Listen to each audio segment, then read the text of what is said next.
Buenas noches, esto es Zona Franca, yo soy Daniel Pacheco. El enemigo de mi enemigo es mi amigo.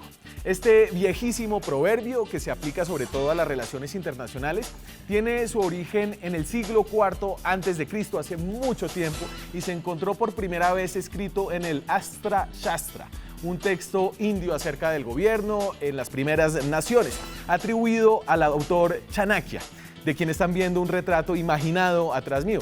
Y aunque es muy viejo, el proverbio, el enemigo de mi enemigo es mi amigo, no pierde vigencia, al menos no en la política. Ahora que Luisa Ortega, la fiscal venezolana, está por regresar a Colombia para probablemente aceptar el asilo que le ofreció muy gentilmente el presidente Juan Manuel Santos, la frase de Chanakya retumba con fuerza. Santistas, petristas y uribistas parecen dispuestos a recibir a la fiscal Ortega con brazos abiertos de nuevos amigos, como la enemiga más poderosa de Nicolás Maduro y su Asamblea Constituyente.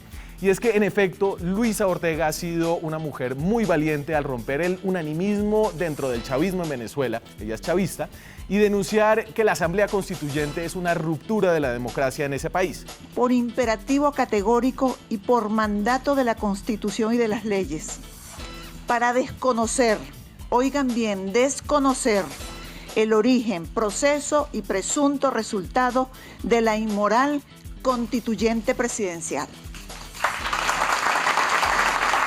Pero ojo, es importante que ahora que se gradúa a Luisa Ortega de amiga de todos en Colombia, que tienen como enemigo al chavismo, es importante recordar quién es Luisa Ortega y quién fue hasta hace no mucho tiempo, más allá de ser la enemiga del enemigo.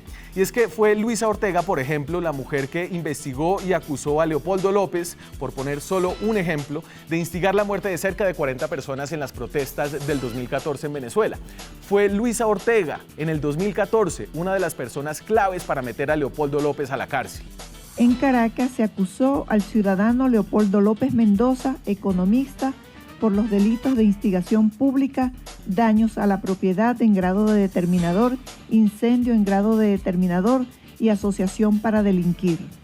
Y ahora viene Luisa Ortega a Colombia y viene además con lo que parece ser una nueva misión: la denuncia de los vínculos corruptos en Venezuela de la empresa brasileña Odebrecht con altos funcionarios del gobierno chavista, incluyendo Diosdado Cabello, de quien dice recibió $100 millones, y también Delcy Rodríguez, la actual presidenta de la Asamblea Nacional Constituyente venezolana, e incluso el presidente Nicolás Maduro.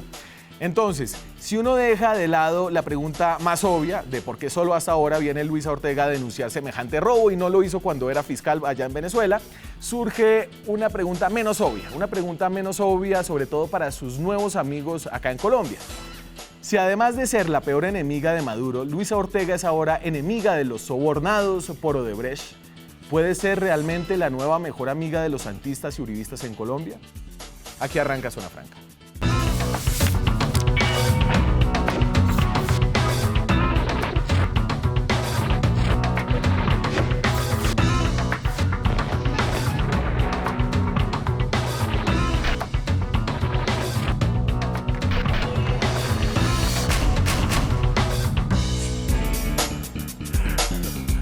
Y hoy para hablar de los ventiladores de la fiscal Luisa Ortega venezolana, ventilador que tal vez se va a prender desde aquí, desde Colombia, lo que tiene unas implicaciones para las relaciones con el vecino enormes, y también el de pronto ventilador de José Elías Melo, un cacao que está esta noche preso por el escándalo de Odebrecht. En el primer caso, el primer funcionario del sector público, alto funcionario del sector privado, del grupo Aval, que cae en esta red de corrupción de Odebrecht.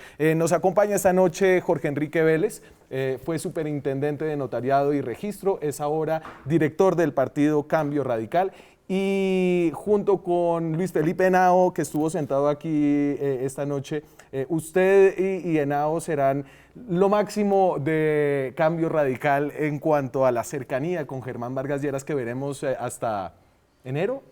No, hasta dentro de 4 años. No, Germán, Germán es el man, pero el man ¿cuándo sale? No, yo creo que no hay ningún afán. O sea, Germán está dedicado desde la fundación a hacer un trabajo muy importante y con más de 40 grupos de trabajo está revisando todos los temas importantes del país. Y yo creo que eso es un trabajo completamente distinto y serio a lo que tiene que hacer un candidato. Eso es estar uno todos los días peleando en la radio, el uno gritando, el otro cogiendo el pelito, el otro haciéndolo. Eso no es lo que quiere el país. El país en última instancia lo que está buscando es propuestas serias. Estamos en una crisis económica absolutamente gravísima. Tenemos problemas, ese tema de la corrupción. ¿Qué no hablar del tema del agro colombiano? Es un tema con una dificultad grandísima. El tema del posconflicto, que yo no creo en el posconflicto, y se lo quiero decir de una vez, porque yo he estado, a mí me han tocado como 10 posconflictos. Arrancamos como en el M-19, después con el Quintín Lame. ¿Usted duras penas cree en el conflicto armado? Pues, sí, conflicto armado, pero posconflicto. Esa es una política. Entonces, después vamos a tener posconflicto con el ELN. Entonces vamos a o sea, eso no genera ninguna política. Eso tiene que ser política realmente seria. El tema de seguridad urbana es un tema... Es que el silencio de una figura política de tanto peso como Germán Vargas debe poner a muchos políticos muy nerviosos y a los periodistas ansiosos. Sí, eso veo, porque todos los días me preguntan, ¿y cuándo va a salir? Claro. ¿Cuándo va a hablar? No, yo creo que en el momento que realmente se necesite hacerlo, cuando yo tengo todo el panorama esté completamente claro, yo nunca había visto una campaña política con tantos candidatos presidenciales. O sea, van a haber más candidatos presidenciales que candidatos al Senado. O sea, ¿cómo va esto? Cualquier senador quiere ser candidato presidencial, cualquier representante, candidato presidencial. Y todos los días en cada partido. El único partido que puede tener un solo candidato seríamos nosotros. El resto tiene día a día. Pero no vaya a decir que Vargas Lleras es su candidato porque después sale vaciado otra vez. No, mi candidato sí es, pero como Jorge Vélez. Claro, sí, ¿cierto? No como Cambio Radical. No, Cambio Radical no. Esas son esas formas de la política que nadie entiende, pero que hay que guardar. Ahorita viene el senador Lizcano y le preguntamos si será que Cambio Radical se lo jala del partido de la U. ¿Será a ver si hace un cambio radical. A ver si hace un cambio radical o si se alinea en un centro democrático. En un centro democrático. Podría, ¿no? También. Bueno, es mejor hacer el cambio, ¿no? Que lo diga ahorita Lizcano. Mientras tanto, entro con nuestro tema, uno de los dos temas grandes de hoy, que es el de Luisa Ortega, que es un tema raro porque tiene de relaciones internacionales, tiene de corrupción, tiene de política interna venezolana, interna colombiana, y quiero arrancar con un recorderis de quién es Luisa Ortega, quién era hasta hace poco tiempo Luisa Ortega en el mundo del chavismo venezolano. ¿Tenemos su hoja de vida? Perfecto, ya viene. Entonces, la fiscal Luisa Ortega llegó a la fiscalía hace mucho tiempo, fue nombrada en el 2008, de hecho, cuando estaba el presidente Hugo Chávez. Luego ese periodo terminaba en el 2014. Ella es una abogada, es una mujer de carrera judicial, fue ratificada y para el periodo 2014-2021. Y aquí fue destituida el 5 de agosto, justo este mes, por la Asamblea Nacional Constituyente en un momento muy diciente de lo que estaba pasando, del poder que tiene esa Asamblea Nacional. Es todo un debate si decirle fiscal o exfiscal, ya que hay varios gobiernos y estados, incluido el colombiano, que no reconocen las acciones de la Asamblea Nacional Constituyente. Entonces, yo no sé, creo que optamos aquí en Zona Franca por seguirla llamando fiscal. Senador Lizcano, buenas noches, ¿cómo está? Buenas noches, un saludo muy afectuoso a ustedes, a todos los televidentes. Y ahorita le hacemos el quiz. El quiz de si usted se va a alinear, va a ser un centro democrático o un cambio radical, pero eso lo dejamos para más tarde. ¿Usted le diría a la fiscal Luisa Ortega, exfiscal, fiscal? Ella es, en su parecer, la persona que todavía es legítimamente la representante del poder público en Venezuela. Sí, indudablemente. Y yo empezaría con la frase que dijo hoy la fiscal en Brasil, donde dijo que en Venezuela murió el derecho, murió el Estado de Derecho. Claramente desde hace mucho tiempo Venezuela es una dictadura y por supuesto lo que ya denuncia la fiscal es gravísimo. Yo creo que para el régimen de Maduro, todo este escándalo de Brecht, más de $100 millones que recibió supuestamente Diosdado Cabello, pero a nadie le cae, para nadie duda que lo que está pasando en Venezuela es verdaderamente un Estado fallido, sumado a una inmensa corrupción. Todo el mundo sabe que Venezuela está sumado a una inmensa corrupción. Sí. y que por supuesto allá pues ya no hay nada que se respete. Y cobran más duro, ¿no? Ahorita vamos a ver 100 millones de dólares, Diosdado. Gabriel García, que es aparentemente el soborno de mayor cuantía, era de 6.5 millones de dólares. Pero ahora que todo el mundo está recibiendo con brazos abiertos a la fiscal, un recorderis de quién era la fiscal Luisa Ortega hace no mucho tiempo.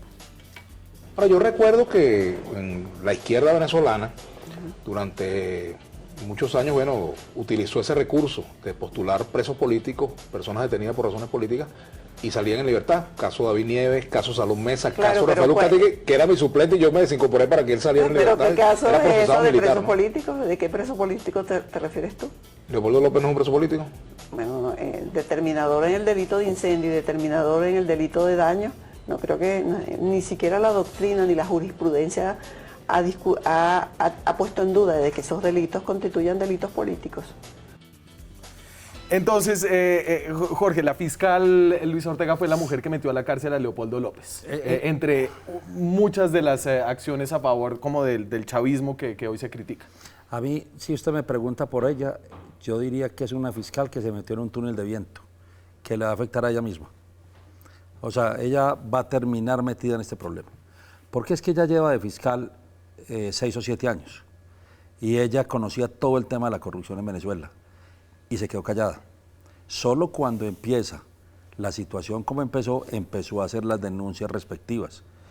Y obviamente ella no se puede venir ahora a Colombia ni va a ir a Brasil a decir que ella es la santa y que apenas ahora se acaba de descubrir lo que va a pasar. Yo no sé dónde va a terminar esto. Claro, ella va a ser utilizada por el gobierno americano, tiene demasiada información.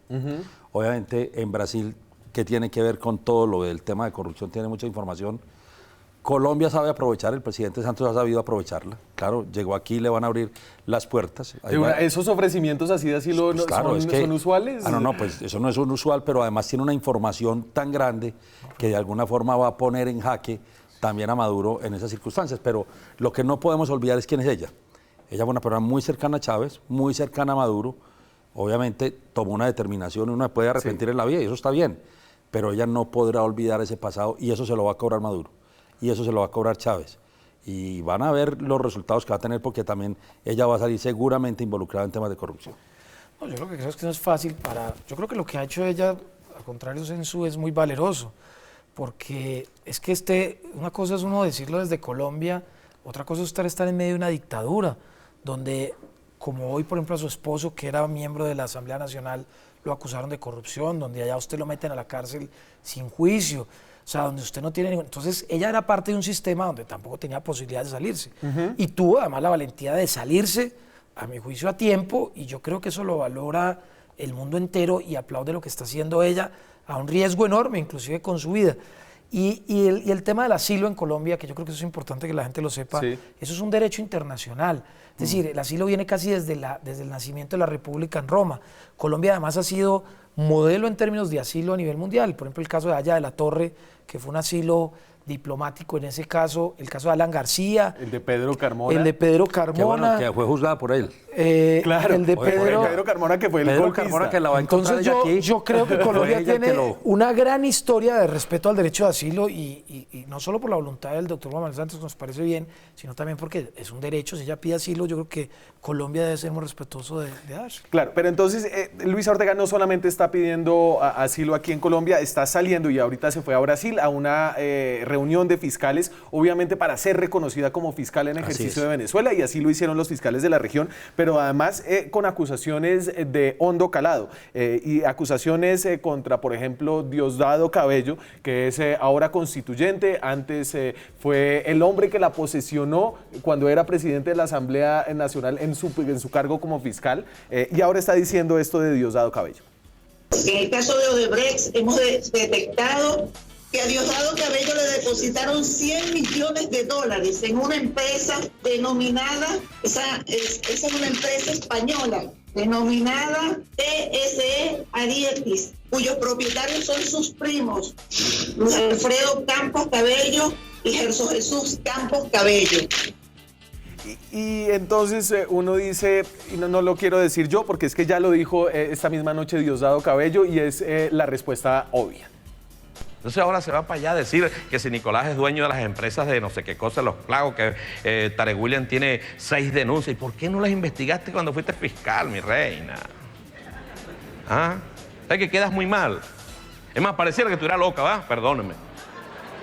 Perdónenme. Perdónenme, pero no son cosas de gente normal. Pero ella no está loca, ella lo que es una gran viva. A ver, sin el mi reina y sin la acusación de locura, creo que uno tiene que estar de acuerdo con lo que dice Diosdado ahí. No, claro, y te digo, ella se vino con las pruebas y las tiene. Y lo que sí manifestó es que tiene, yo sí quisiera ver en ella acusaciones a los militares. O sea, no ha tocado a los militares. Lo único que puede cambiar el rumbo de Venezuela es incluir en el tema de corrupción a los militares. Y usted saca a Diosdado del combo de los militares. Digamos que Diosdado los maneja, Ajá. pero no hace parte de la estructura de los militares. Porque lo que han hecho ellos es enriquecer a los militares, poner a manejar todo el tema de PDVSA, la logística, todo el tema de la comida. Entonces ella tiene que estar enterada de esa situación. Si ella, y creo que lo tiene que demostrar, es capaz de decirle al mundo, miren, los militares de Venezuela están metidos en los temas de corrupción, el rumbo de Venezuela puede cambiar. Si ella se queda callada en el tema de los militares y solo va a atacar a Maduro, a los que son la parte civil, al vicepresidente, sí, que no lo van, eso no les va a generar nada distinto que lo que acaba de reírse y lo van a manejar. Aquí lo que yo creo que el mundo tiene que saber, quiere saber, es qué pasó con los militares en Venezuela. Los militares no han reaccionado es porque están comprados, es porque tienen todos los negocios. Y todo el mundo lo sabe. Yo creo que ese debe ser un tema muy importante en lo que sigue. ¿Y a usted, senador Lizcano, le parece que a Colombia le conviene volverse la plataforma desde donde Luisa Ortega va a prender ese ventilador? Más allá de si toca a los militares o se queda con Maduro, ¿usted cree que eso para el país, qué va a ser? Es decir, ¿va a ser difícil, va a ser positivo? No, yo creo que Colombia tiene, y yo creo que en eso el presidente Santos acertó, pues tiene que ser... Primero, respetar el derecho de asilo, que es un derecho internacional. Segundo, pues tiene que ayudarle a Venezuela, y la mejor forma de ayudarle a Venezuela hoy yo creo que es sacarle la verdad, aunque yo creo que la plataforma que ella va a utilizar no va a ser Colombia, la plataforma que ella va a utilizar es Estados Unidos. O sea, todo está diseñado para que sea en Estados Unidos. Yo creería que ella va a terminar en Estados Unidos. ¿No se va a vacilar? ¿Usted cree que no se va a vacilar acá en Colombia? Yo creo que ella lo está considerando, ella habló hoy de considerar Brasil, de considerar Colombia, pero indudablemente... pues el centro de la justicia del mundo es Estados Unidos. Malo es decirlo, pero Estados Unidos descubrió Odebrecht, descubrió lo de la FIFA. Es decir, nosotros estamos casi que en parte de lo que hemos descubierto Odebrecht por el trabajo que ha hecho el gran fiscal, pero también por la colaboración de la colaboración de Estados Unidos. Entonces, yo creo que Colombia sí tiene que hacer algo por nuestros vecinos, y es ayudar a que todo se sepa. Yo creo que no hay nada que apriete más que una cuña del mismo palo, y nadie más tiene información que los que están dentro del proceso. De hecho, que el principio de oportunidad en Colombia o en cualquier parte del mundo se basa en que quienes han sido parte de los problemas sean quienes cuenten cómo fueron. Entonces, a mí me parece que lo de la fiscal en eso sí tiene mucha información que puede ser creíble y que puede ayudar mucho a destapar lo que hay en Venezuela. Aunque triste es, yo no sé qué tanta, digamos, efecto vaya a tener en Venezuela. Esto servirá para que pues el mundo corrobore una vez más lo que pasa en Venezuela. Pues yo no creo que eso vaya a tumbar a Maduro, porque de Maduro se han hecho tantas cosas. Mientras los militares no cambien de posición, a Maduro no le pueden hacer nada. Mientras Padrino, que es el general que maneja la logística, PDVSA, las armas, en Venezuela va a ser muy difícil que cambie. Por el contrario, se va a radicalizar más la posición. Claro, pero entonces yo me imagino que Luisa Ortega está pensando precisamente en eso. Ella conoce su propio país, y entonces debe estar pensando desde dónde puedo ser yo más efectiva para generar un cambio en Venezuela. Si va a tocar los militares, es de Estados Unidos. Si no va a tocar los militares, si sacan el tema de Maduro y de los ministros, Colombia o Brasil no tendrá ningún problema, cualquiera de los dos. Pero si ella realmente toca a los militares y va a contar por dónde pasa el dinero, y ese dinero pasa por Estados Unidos, esa es la única forma que Estados Unidos pasa lo mismo que la FIFA. Inmediatamente lo vuelve un delito internacional y lo llevarán a Estados Unidos. Yo creo que ahí es donde está el tema más importante de lo que pueda pasar hacia adelante. ¿Y usted cree que ella desde Estados Unidos no pierde un poco y no cae en la narrativa de la fiscal vendida a los yanquis, la manipulada, en la situación en su óptica mirando hacia Venezuela? Pero en la situación que está ya eso no es importante. Sí, eso se lo van a decir igual estando en Brasil, que ya se lo dijo Loca, sí. Estando en Colombia, que ya dijeron que Colombia era el Caín de América Latina, estando en Estados Unidos, donde esté igual Maduro va a utilizar la estrategia del nacionalismo para poderse defender, pero igual toda la información que ella entregue sí va a ser muy importante, porque eso también es cierto. Del gobierno venezolano se ha hablado de corrupción, pero históricamente, por ejemplo, de Nicolás Maduro, la percepción es que es un hombre, voy a decir con respeto, bobo pero honrado. Eso es lo que más o menos percibe el venezolano. Y en términos de Padrino, lo mismo. Padrino tiene una gran reputación en Venezuela. Entonces todo esto sí puede cambiar un escenario diferente, porque de Diosdado se ha dicho muchas cosas. No, Diosdado es un delincuente. De Diosdado se ha dicho muchas cosas, de la Guardia Venezolana se ha dicho muchas cosas, pero un poco en el inconsciente venezolano a Maduro y a Padrino los han cuidado de manera diferente. Claro, y aquí se mete directamente con Nicolás Maduro. Desde Brasil esto fue lo que dijo acerca del presidente de la República Bolivariana de Venezuela. Una empresa mexicana registrada en México a nombre de 2 personas. La empresa tiene nombre Gross Grand Limited, la empresa que se presume que es del presidente de la República, Nicolás Maduro, cuyos propietarios son Rodolfo Reyes, Álvaro Pulido Vargas y Alex Saab. Ese último, Alex Saab, resultó ser un barranquillero. Claro. De él era bravo. ¿Se acuerda que creo que tiene una gran amistad con Piedad? Hubo una discusión con Polímeros. Sí, una discusión que hubo en estos días en la radio en ese sentido. Yo me pregunto, obviamente el presidente Santos sale a ofrecer un asilo abiertamente, muy generosamente a Luisa Ortega, pero en privado seguramente van y vienen unos mensajes. ¿Usted cree que a Colombia en una coyuntura, siendo, digamos, o tratando de postularse como un estado bisagra entre lo que puede ser un diálogo entre la oposición y el oficialismo en Venezuela, le conviene tener a Luisa Ortega acá? Es que el tema es distinto, el diálogo que pueda hacer para recuperar la democracia y el tema de lo que pasa. Las decisiones judiciales que pueda implicar internacionalmente no se las van a perdonar independientemente que allá se llegue a un acuerdo. O sea, esos son delitos ya transnacionales que no tendrán ninguna posibilidad que eso se pueda limpiar. O sea, el solo hecho que ella haya salido y ya empiece a hablar de esto, eso no lo va a limpiar, eso no va a cambiar nada la situación en Venezuela.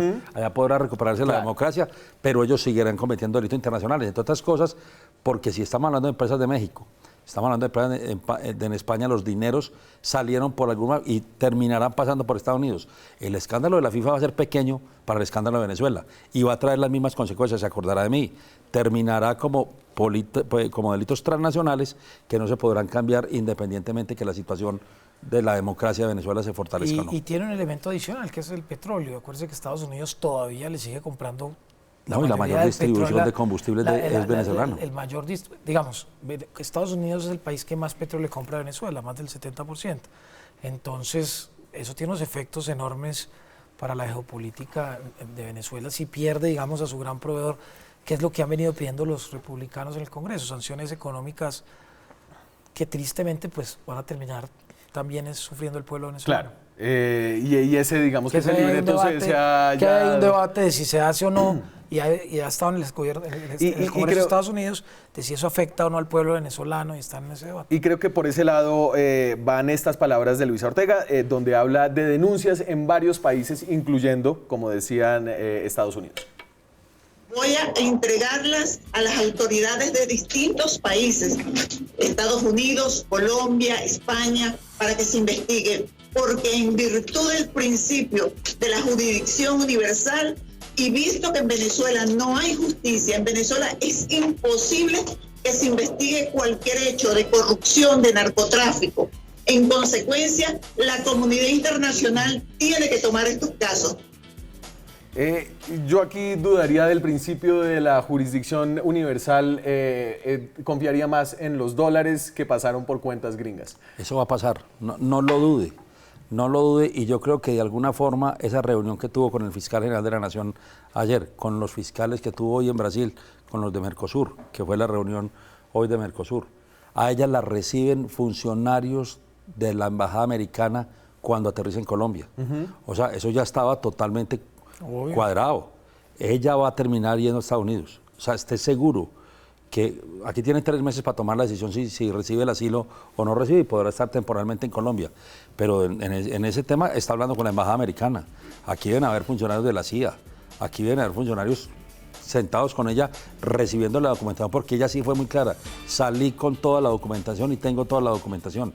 Y esa documentación es obviamente lo que tiene temblando hoy a Maduro y tiene temblando a Diosdado, pero tiene temblando más a los militares. Se acordará de mí que el escándalo más grande que va a haber aquí es si esta señora es capaz de destapar el escándalo de los militares en Venezuela. Me voy a la pausa. Un país que asila a Pedro Carmona y a Luisa Ortega no es un mal país, ¿no? Creo que habla de una apertura hacia todos los espectros de los hermanos venezolanos. Me voy a la pausa. Cuando volvamos, conclusiones sobre Luisa Ortega y tocamos el segundo tema por el que viene el cuento de Odebrecht. Toca también a los venezolanos, pero hoy en Colombia hubo una decisión importante. Ya volvemos.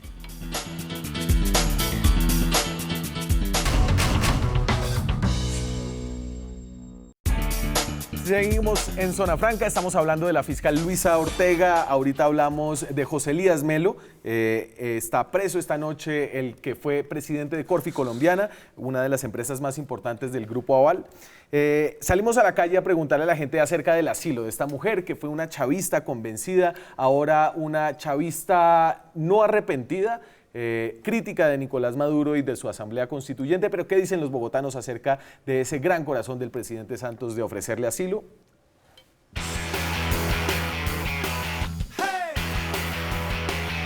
¿A usted le parece bien que Colombia le dé asilo a la fiscal venezolana Luisa Ortega, cuando ella también era chavista, arrepentida, pero igual chavista y hacía parte de... No, eso ya es cuestión política. Pues yo estoy de acuerdo porque además la señora tiene mucha información, le conviene al país saber todo lo que la señora sabe, y pues también estoy de acuerdo porque nosotros tenemos que ayudar a nuestros hermanos venezolanos. Como derecho fundamental, sí, el asilo político es un derecho. Lo último que yo vi es que ella estaba en contra de Maduro, pues por ese lado estoy de acuerdo. La verdad no sabía que era chavista. Sí, se le puede dar asilo político, desde aquí puede hacer algo por Venezuela. Pues yo sí creo que le deben de dar asilo en cualquier país, porque es que cuando una persona busca asilo es porque tiene necesidad de protección. Pues sí, la verdad que se le hace uno raro que a esta hora, a esta altura del partido venga, porque no lo contó antes, porque no lo dijo cuando supo. Entonces, no sé, pienso que algo raro debía tener, porque cuéntelo antes, porque después de que pelearon en pelea de comadres es cuando le saben, ojo, porque la señora no es tan santica que digamos. ¿A usted le parece bien que, digamos, esta señora venga a hablar de la corrupción en Venezuela cuando aquí estamos más o menos igual? Pues lógico que no, pero yo diría que todos los políticos se tapan con la misma, todos se tapan con la misma cobija. Esa es la forma de destapar la corrupción que hay en Latinoamérica y en muchos países del mundo. La gente a veces quiere saber los pormenores de todo ese escándalo. ¿Dónde serán más corruptos, Venezuela o Colombia?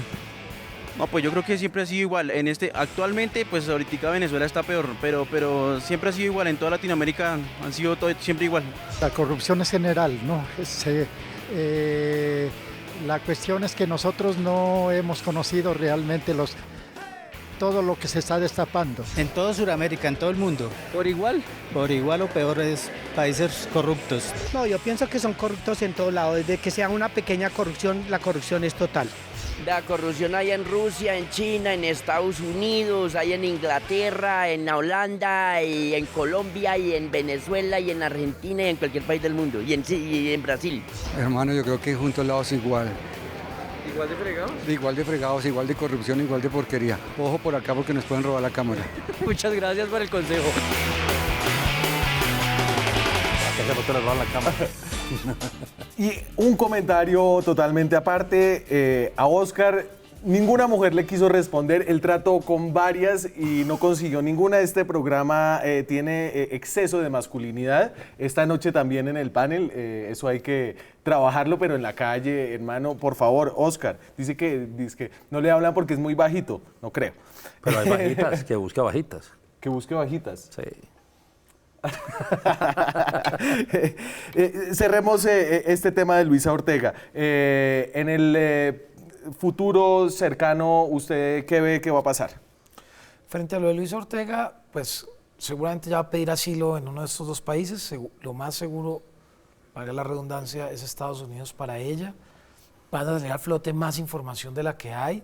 Eso seguramente se guardará hasta que el régimen de Maduro caiga, porque no va a caer por esto. O sea, no ha caído por meter a la cárcel a sus opositores, no ha caído por poner a aguantar hambre a los venezolanos, no ha caído por miles de marchas, no ha caído porque Mercosur lo sacó de esa organización, porque el mundo lo ha condenado por sanciones económicas de la Unión Europea. Es decir, Maduro no caerá solo hasta que los militares le quiten el apoyo, pero todo esto sí sirve para que cuando ese régimen caiga, pues esta gente pueda ser judicializada, que es lo más seguro que va a pasar.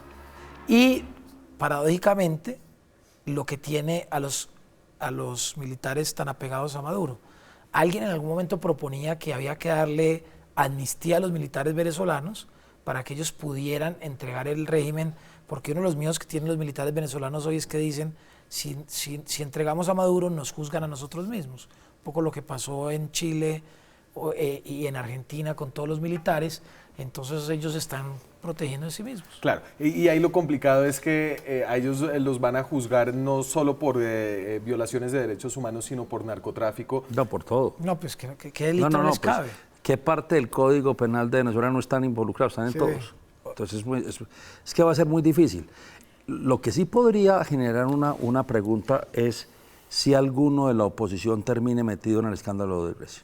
Enrique Capriles ha sido mencionado. Ese es un tema, porque ella también lo va a tener que decir, porque si en la investigación no tiene tan clara en el tema de Maduro, en el tema de Diosdado, donde meta alguien de la oposición, usted se podrá imaginar las consecuencias que va a tener eso. Y eso cuajaría con el modus operandi de Odebrecht en otras campañas de América Latina, incluido Colombia, donde aportaron para Oscar Iván Zuluaga y presuntamente también para Juan Manuel Lo que sí Santos. va a ser claro es que esa señora va a ser primera página durante mucho tiempo.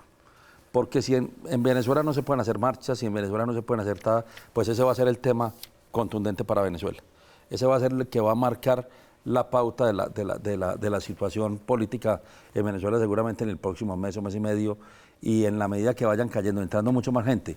De otras cosas, el fiscal colombiano acaba de pedir que se levante la reserva en el tema de Odebrecht. También seguramente se va a pedir que se levante para Venezuela, porque puede que ella no tenga toda la información.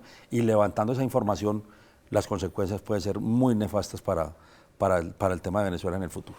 Y de Odebrecht en Venezuela pasamos a Odebrecht en Colombia, donde no solamente es Odebrecht, la Ruta del Sol 2 fue un consorcio de 3 empresas, incluidas 2 colombianas, y por primera vez de ese grupo de empresas hay alguien detenido, se llama José Elías Melo, uno de los nombres más respetados en el mundo empresarial aquí en Colombia, dentro del mundo económico. Después de comerciales les contamos quién era José Elías Melo, si no lo conocen, y además recién llegado un comunicado de Corfi Colombiana acerca de su detención. Ya volvemos.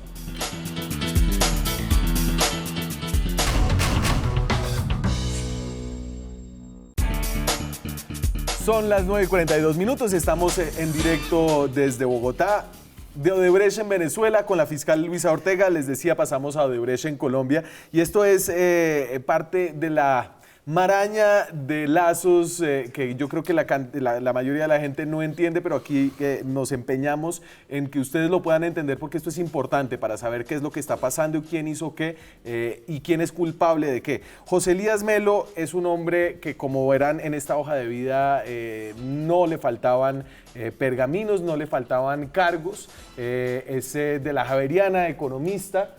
fue secretario de la Junta Monetaria cuando eso era el Banco de la República, es decir, fue uno de los integrantes del Banco de la República de ese entonces, fue viceministro de Rudy Holmes en el Ministerio de Hacienda durante la administración de César Gaviria, fue ministro de Trabajo, presidente del Banco del Estado, presidente de Copdesarrollo, de Megabanco y de Corficolombiana del 2008 al 2016. José Elías Melo, para que usted me lo explique mejor, Jorge Enrique, ¿quién era? Un señor requete bien. No, pues requete bien no. Cuando usted ve esa hoja de vida, es muy poquito los colombianos que han tenido la oportunidad de tener los cargos que ha tenido José Elías Melo. Además, exitosos en todo. Sí. O sea, es de esos ejecutivos de resultados. Muy buen columnista en la revista Dinero. Muy buen columnista, un tipo de verdad que uno se sorprende que haya terminado en esto.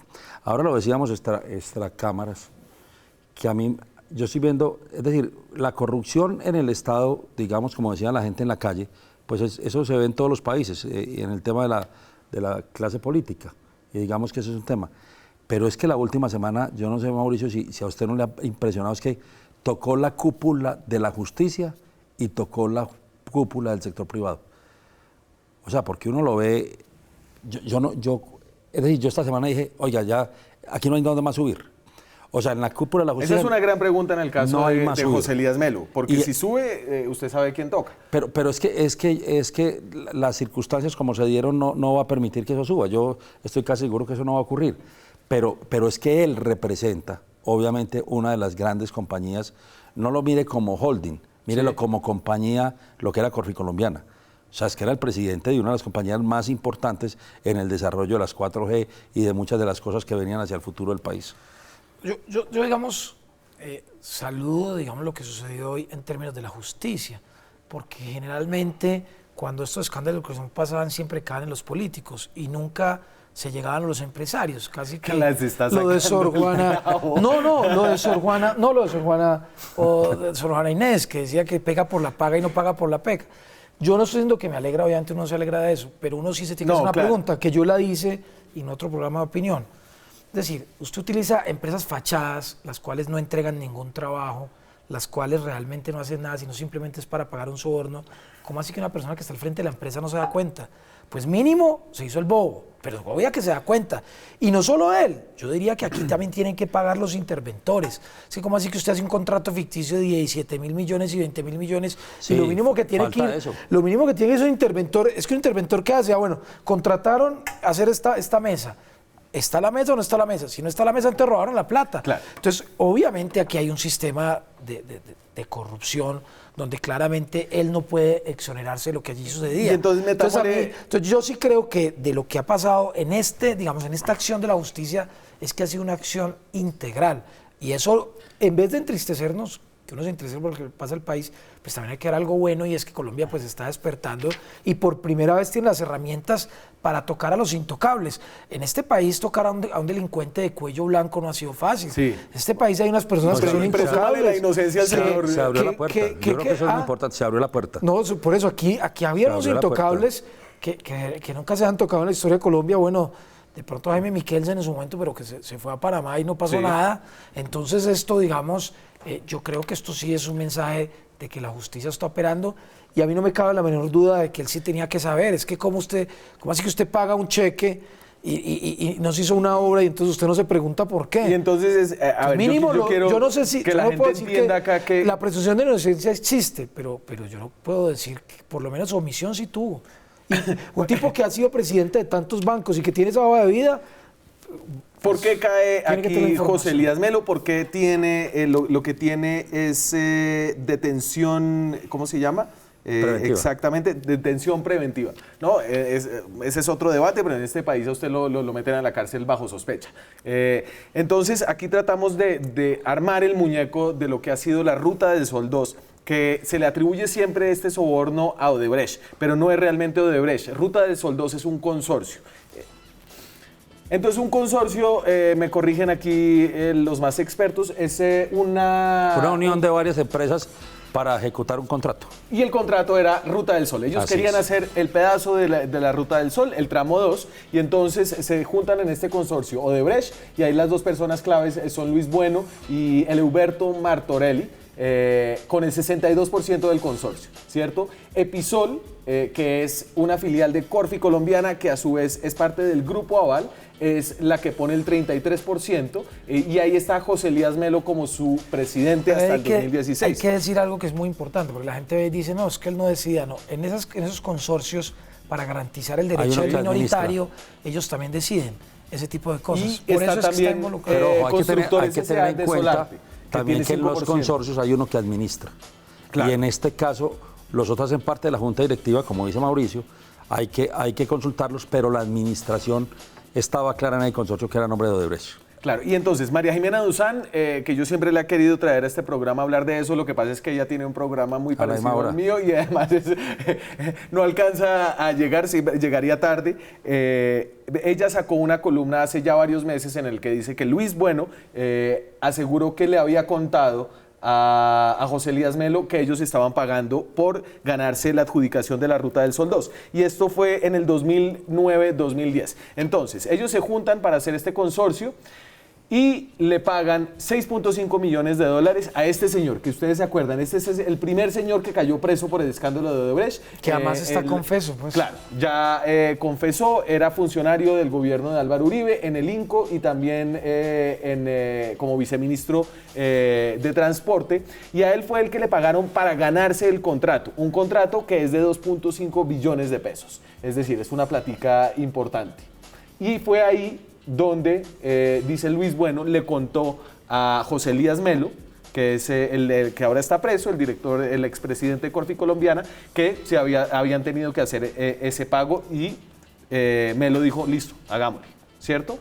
Así es. Sí, fue así, y le dijo, no se preocupe, usted no tiene que poner plata, que nosotros la ponemos como ellos tienen la administración, nosotros colocamos el dinero, nosotros pagamos y lo vamos a diferir todo el proceso. Pero además es que le digo, mire, lo mínimo que usted hace como gerente del 33% es mirar los estados financieros. Y obviamente usted revisa y manda a revisar los estados de las obras, dónde están las platas, cómo lo das. O sea, mire, un empresario no es bobo y lo que más cuida es la plata y lo que más hacen esas empresas. Eso millones no, por no eso, se le pasa. Es decir, usted sigue la plata al detalle. Esa gente sigue hasta cuánto vale miran cuánto le echan de gasolina a un carro.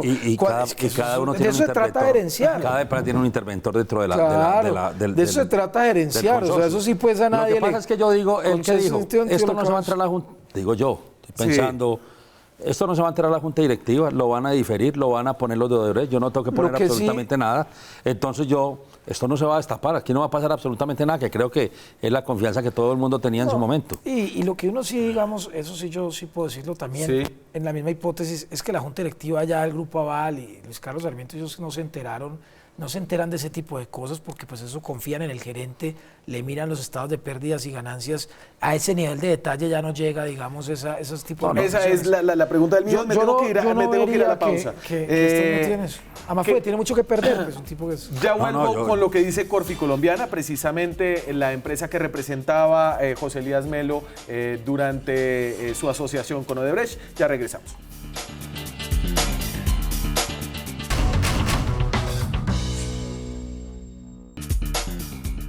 Nos quedan 5 minutos de programa para seguir entendiendo cómo es este embrollo de la corrupción de Odebrecht, y me voy a lo que pasó en el 2014-2015 con la edición Ocaña Gamarra, porque también es importante y está vinculado a todo lo que pasó en el 2009-2010 cuando se ganaron la obra. Entonces en el 2014, justo en una campaña presidencial, dijeron, ¿por qué no le adicionamos un tramo transversal que no tiene nada que ver con la carretera que estamos haciendo sin licitarlo y nos ganamos otros 800.000 millones de pesos? Este es el famoso tramo transversal Ocaña Gamarra, y para eso dijeron, necesitamos que nos ayuden los políticos. Y entonces dice la declaración de Otto Bula, el ñoño se llevaba 2%.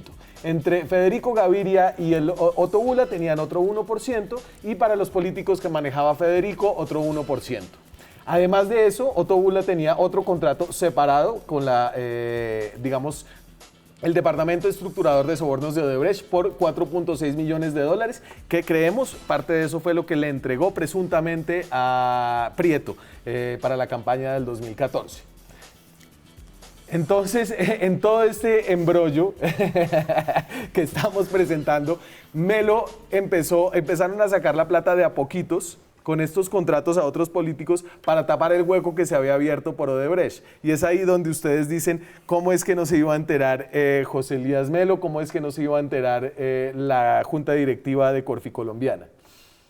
Bueno, la junta Directiva ve balance general de la empresa. No tiene tanto que ver, pero él sí como gerente. Y además se acuerda que era una filial, no era ni siquiera Corficolombiana. Claro, era Pisol. Entonces, Pisol era realmente la que estaba haciendo el negocio. Entonces, la pregunta es quién es el representante de Pisol, que tampoco juega aquí, que debería estar jugando. No creo que sea Melo, no lo he estudiado, pero habrá que revisar también quién es el representante. Pero lo más grave es cómo sacan de los cabellos esa otra obra, Ocaña Gamarra. Es que eso sí, habían conceptos previos, inclusive en presidencia, que eso no se podía sacar. A ver, aquí tenemos un consorcio con uno de los mayores constructores de Colombia, que es el Grupo Solarto, y el mayor, digamos, emporio financiero de Colombia, que es el Grupo Sarmiento Angulo, el Grupo Aval.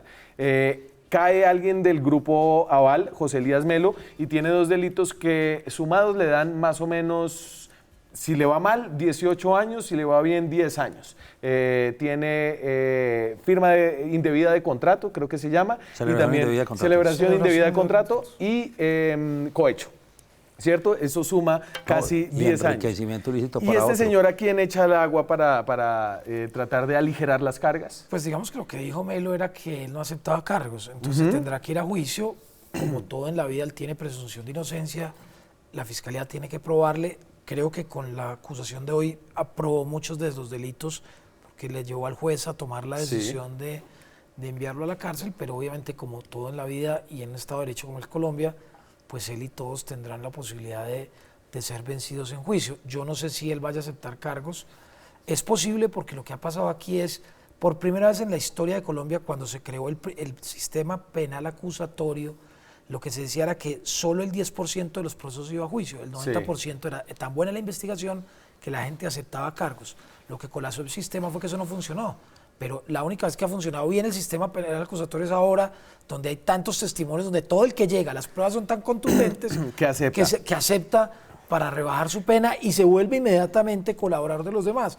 Yo creo que en eso el fiscal, eso sí hay que reconocerlo, ha hecho un trabajo impecable. El fiscal que era el abogado del Grupo Aval, por lo cual aquí hay un viso de independencia. Antes de irme, sí quiero sacar lo que dice Corficolombiana. Esto es un comunicado que salió hace algunos minutos.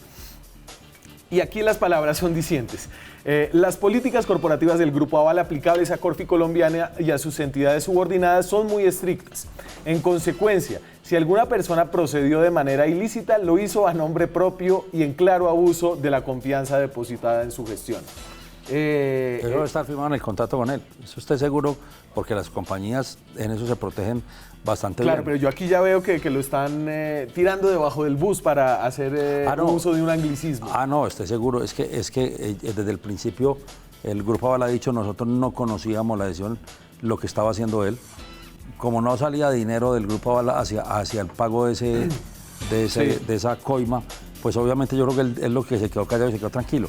¿Por qué no ha negociado él? Por una razón fundamental. Él estaba esperando que la fiscalía le sacara las pruebas. Claro. Él no se iba a declarar culpable sin saber qué pruebas.